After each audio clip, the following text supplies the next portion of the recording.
Buenas noches, amigos. Para mí es grato compartir este momento en el curso taller en Derecho Procesal Civil, necesidad de incorporar nuevas formas de tutela jurisdiccional en el proceso civil peruano, tutelas colectivas y tutela diferenciada, organizado por el CIE de Derecho y agradeciendo la invitación del señor César Tapia y el señor Víctor Mamani. El tema que me ha tocado tratar es análisis crítico de la tutela diferenciada, a través de 4 puntos. El sistema de tutela jurisdiccional y la tutela diferenciada, los derechos fundamentales como presupuestos de una tutela diferenciada, los incentivos perversos para una tutela diferenciada y los presupuestos de una tutela diferenciada.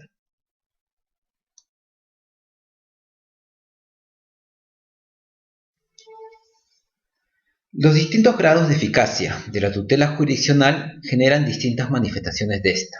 ya sea una tutela cognitiva, cuando la función de la tutela jurisdiccional es emitir una declaración de certeza ante una situación de incertidumbre jurídica inicial provocada por el ejercicio del derecho de acción y luego de culminado todo el proceso, o de una tutela ejecutiva, cuando la tutela jurisdiccional tiene como fin ejecutar los efectos de un título judicial o extrajudicial, y una tutela cautelar, cuando ésta tiene como fin asegurar o conservar los efectos de un título, sino de carácter instrumental y provisoria a una tutela cognitiva. Es decir, el derecho a la tutela jurisdiccional, si bien se convierte en un gran principio informador de carácter supranacional y constitucional, su actuación tiene distintos matices y ahora origina las distintas herramientas procesales para su actuación. Esta clasificación de las formas de la tutela jurisdiccional giran en torno al concepto de título, entendiendo a este como la sentencia o declaración de certeza, sobre la base del principio nullum executio sine titulo, que significa no hay ejecución sin título. Para lo cual, para que haya posibilidad de ejecución y modificar la realidad, será necesaria la existencia del título, ya que en principio la tutela cognitiva busca la formación o generación de este título. La tutela ejecutiva buscaría que el título tenga efectos y modifique la realidad, y la tutela cautelar tiene como supuesto asegurar o conservar los efectos de este título, siendo de carácter instrumental y provisoria a una tutela cognitiva.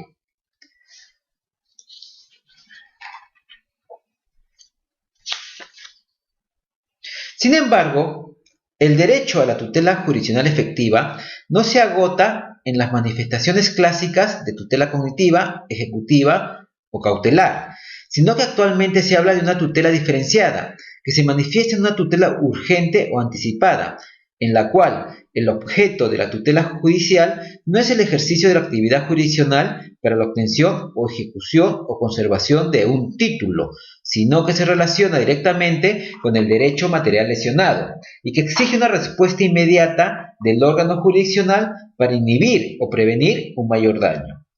Se debe entender que este tipo de tutela diferenciada debe ser excepcional y restringida solo para derechos de carácter infungible, que no admiten una prestación sustituta como la indemnización, dado que la sola violación del derecho material en virtud de su naturaleza implica su inexistencia, por lo que el órgano jurisdiccional debe restituir su inmediata vigencia, muchas veces suspendiendo, limitando, prescindiendo de principios básicos del proceso, como el contradictorio, la dureza de posiciones, la pluralidad de partes, derecho de defensa.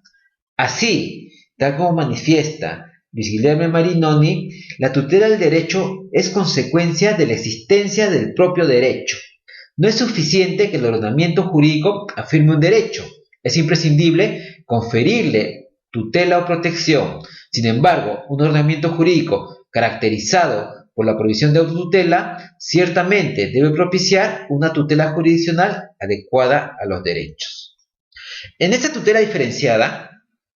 se da el efecto de sumarización material o vertical, con relación a la concentración del objeto del proceso, en contraposición a una sumarización formal u horizontal, que tiene relación con la concentración de actos procesales y de los plazos, propia de los procedimientos cognitivos especiales como el proceso sumario o el proceso abreviado. En tanto que la actividad jurisdiccional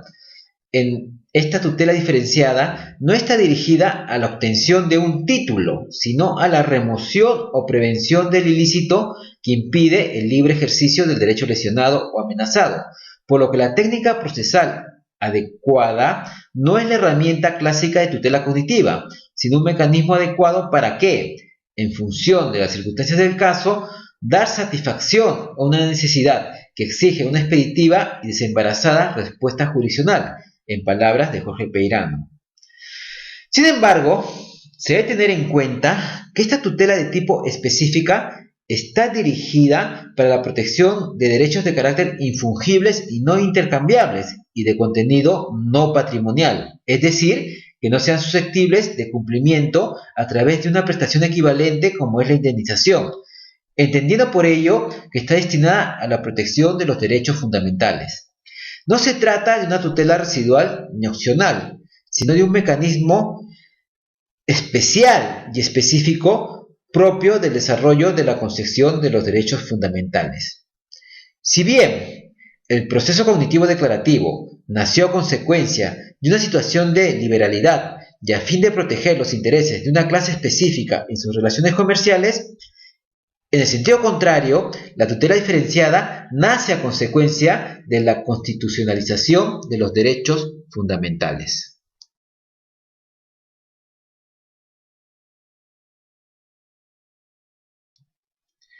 Esta protección específica que da esta tutela diferenciada para los derechos fundamentales es el primer problema que se presenta, porque en la actualidad todo derecho tiene contenido o tiene una dimensión constitucional o fundamental. De esta manera,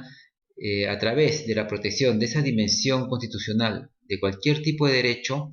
se puede migrar del sistema de tutela clásico cognitivo ejecutivo a un sistema de tutela diferenciada, lo cual sucede en la realidad, porque todo el mundo o la mayoría de los abogados litigantes lo que busca son medidas autosatisfactivas coincidentes con el fondo del asunto, para de esta manera evitar el problema cognitivo, no solo en situaciones donde esté en juego un derecho fundamental, sino en cualquier tipo de situaciones, inclusive las de carácter más estrictamente patrimonial. ¿Por qué? Por la dimensión constitucional de los derechos patrimoniales. El concepto de derechos humanos ha servido como base para la construcción de un nuevo orden mundial. El problema es que lo que debió haber servido como un mecanismo o medio se ha convertido en un fin. La contradicción se encuentra en que el mercado del derecho nunca antes se había visto una oferta tan amplia de los mismos, y que por el contrario, al momento de solicitar su reconocimiento, el sistema de protección jurisdiccional es ineficiente, lo que conlleva, en términos de Lipovetsky, a una espiral de la decepción, que es la paradoja en las sociedades modernas, por la abundancia de expectativas y frustración en alcanzarlas, que conlleva a una situación de inflación decepcionante. Así se ha forjado un sistema basado en derechos, en contraposición al sistema basado en deberes, propio de la antigüedad. Y estos derechos fundamentales son un fenómeno de expansión del globo de gas, que cada vez son más y más y más extensos. Castro Portillo, explicando a Michel Villers, decía: basta para ello con una mirada al desarrollo de los mismos, del derecho de las mujeres, los niños, los ancianos, los consumidores, grupos de distinta orientación sexual. La profesión de derechos no cesa. Los derechos de las mujeres, de los homosexuales, de los peatones, de los motociclistas. Villers ironiza recordando que en Estados Unidos se habla hasta de un poético derecho al sol, entendido como el derecho de cada uno y de cada una de broncearse en una playa de la Florida, y agrega que sobre este punto la imaginación de nuestros contemporáneos parece inagotable. El kit del problema de la tutela diferenciada y la tutela clásica radica en el equilibrio que debe haber entre garantías y eficacia. Por un lado, es cierto que el proceso declarativo se ha convertido altamente engorroso y dilatado, y que su estructura tiene un origen en una sociedad que privilegiaba el derecho de propiedad agrícola, por lo que el método que postula conlleva a una declaración de certeza perpetua e inmutable. En el otro aspecto, En un balance visible existe una generalizada insatisfacción de los métodos de administración de justicia, lo que produce el descontento y la deslegitimación del sistema, así como la falta de confianza por los resultados de este, que cuando no resultan malos, resultan no oportunos. Es aquí que el criterio eficiencia se ha presentado como paradigma de un nuevo sistema procesal, en el cual las garantías básicas del proceso, producto de una lucha histórica de la sociedad feudal hacia la sociedad moderna y basada en una igualdad de los sujetos, se transforma hacia la protección de bienes supremos, como sería de los derechos fundamentales. Es comprensible que una sociedad en donde la cultura está mutando, la temporalidad es preferible a la perpetuidad y la relatividad a la certeza, producto de los cambios científicos y nuevas realidades que instantes superan nuevos paradigmas que en segundos se convierten en lo antiguo, pero se reclama una justicia más oportuna, más ágil y eficiente, pero lo conlleva de uno u otro modo a la destrucción de los antiguos paradigmas. En el caso del proceso, el sistema de tutela diferenciada tiene la consecuencia que, habiendo germinado de forma excepcional para la protección de derechos fundamentales y justamente debido al fenómeno de expansión y explosión de los derechos fundamentales como si fuera un globo de gas, y que ahora está presente en toda actividad del ser humano, ya sea privada o comercial, particular o en el Estado, y por lo que este sistema también tiende a expandirse, devorando o asimilando al antiguo sistema. Al confundirse el resultado, que es la justicia, con el proceso, hay una tendencia sobre todo, tal vez bien intencionada, a sublimizar el primer concepto al segundo, bajo la bandera de la eficiencia, lo cual en estricto solo asegura un ahorro de recursos y la proliferación de tutelas urgentes y anticipadas, como si fueran la panacea ante el problema de la justicia. Al respecto mencionaba François Oz con relación a esta situación, más a un futuro paradójicamente sofocado por la proliferación de medidas jurídicas urgentes y provisionales y huellas apenas perceptibles de un derecho efímero, incapaz de orientar el porvenir de manera perdurable, que son el sueño de las ideologías totalitarias de las que el siglo XX ha dado muchos ejemplos, que bajo el vértigo de la entropía conduce a la crisis de la cultura, que es la incapacidad de articular el pasado y el futuro, memoria y proyecto, en una cultura que se distingue por el instantaneísmo y por la sobrevaloración del presente.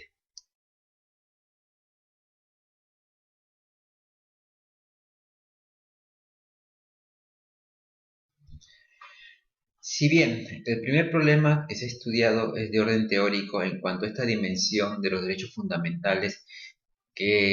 cuya tutela diferenciada específica es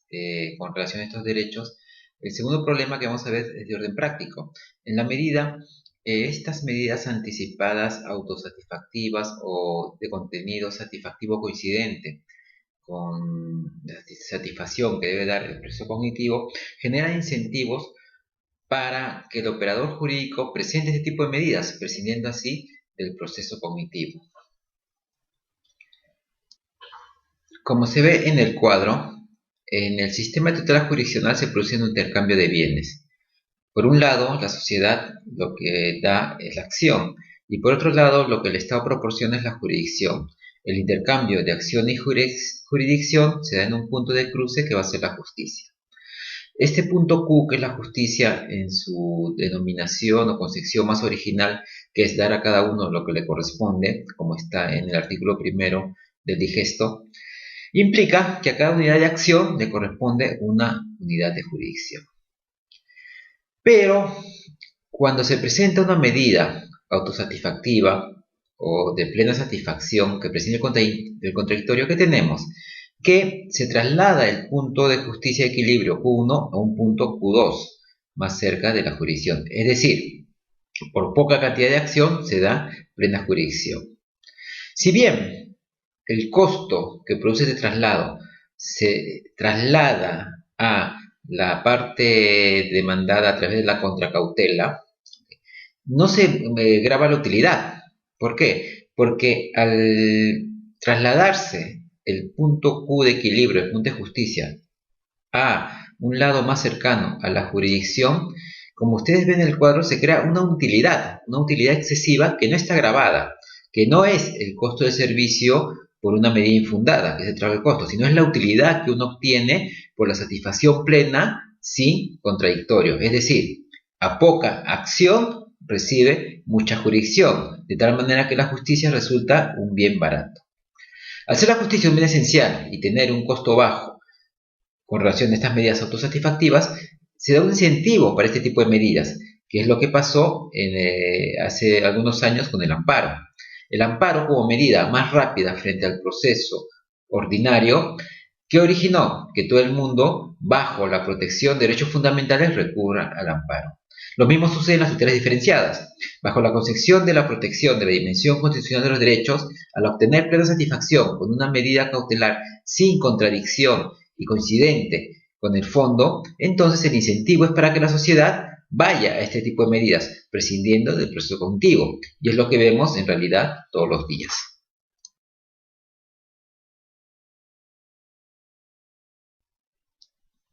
Como último problema a analizar en este breve tiempo son los presupuestos especiales para esta tutela específica, esta tutela diferenciada. Si bien la tutela cautelar ya presenta problemas en cuanto a sus presupuestos clásicos, como la verosimilitud del derecho y la contracautela o la razonabilidad, ya de por sí la tutela diferenciada presenta los mismos problemas, por cuanto sus presupuestos, que se identifican como el interés tutelable cierto, la necesidad impostergable tutela y la única vía eficaz, de por sí ya manifiestan bastante discrecionalidad del juez, con lo cual, con una incorrecta interpretación de los hechos, sobre todo para la aplicación del derecho, se puede llegar a medidas desproporcionadas. En ese sentido, la concesión de la tutela urgente será determinada sobre la base de las siguientes cuestiones. ¿Cuál es el interés tutelable? En tanto, se debe verificar la clase del título o derecho del afectado, así como el acto lesivo necesario de actuación jurisdiccional inmediata. En segundo lugar, la pregunta: ¿existe una necesidad impostergable de tutela? En cuanto de verificarse la existencia del derecho o título afectado, determinar si ésta necesitaría de una actuación inmediata jurisdiccional para la remoción o prevención del ilícito bajo el riesgo de tornar dicho derecho en ineficaz. Y además, verificar si existe otra vía eficaz para la satisfacción de la pretensión del demandado, que tiene relación a la necesidad y eficacia de la técnica de tutela procesal con relación al derecho afectado, si dicha restitución o restablecimiento del derecho o cese del daño al bien jurídico afectado soportaría un proceso de tipo cognitivo declarativo. En esta dirección, la declaración jurisdiccional de tutela urgente posee un alto grado de discrecionalidad del juez, por lo cual la decisión se asemeja más a una actividad de equidad que de derecho, y por lo tanto muy semejantes a las inyunciones provisionales del derecho anglosajón. En ellas, los presupuestos de adopción disponen de una amplia facultad de discrecionalidad del juez para apreciar su concurrencia. Esta discrecionalidad es propia de la tutela de equidad, pero también tiene una serie de límites establecidos en los propios principios de equidad, que en realidad se basan en conceptos como la buena fe y no consentir situaciones contra las que luego se actúa por medio de alguna forma de tutela de la rama de equidad. De esta manera, para la adopción, por ejemplo, de una inyunción, deben señalarse los siguientes requisitos: la probabilidad de que el solicitante sufriera un daño irreparable, si es que la inyunción no es acordada; valorar la posible injusticia que se produzca con la adopción de la inyunción respecto a dos partes, y el efecto de interés público que pueda producirse al acordar la inyunción. Y finalmente, que la inyunción provisional sea la forma de tutela adecuada para la controversia. En ese sentido, como se ha visto, esta tutela urgente, diferenciada, anticipada, específica, como lo hemos mencionado, presenta un alto grado de discrecionalidad por parte del juez, con lo cual, en valor de la eficacia o de la protección del supuesto derecho fundamental, más bien se pueden crear injusticias. Bueno, hemos llegado al final de esta exposición, muy breve porque el tiempo no lo permite. Hay muchos temas que conversar, muchas aristas que plantear y sobre todo problemas que presentar. Reitero el agradecimiento a los señores Tapia y Mamani que me han invitado. Agradezco la presencia de ustedes por escucharme y desearía terminar esta breve presentación con una frase de Franco Cipriani, que dice que la medida cautelar, y también se extiende esto a estas tutelas anticipadas, deben ser efectivas y obviamente mucho más esbelto y más rápido que lo ordinario, tanto como para asegurar de sí el caso también a toda la justicia, pero que debe también estar estructurado de manera tal como para evitar que la esbeltez y la rapidez sean obtenidas con total merma de las garantías, que no pueden no estar aseguradas en cualquier procedimiento jurisdiccional. Muchas gracias.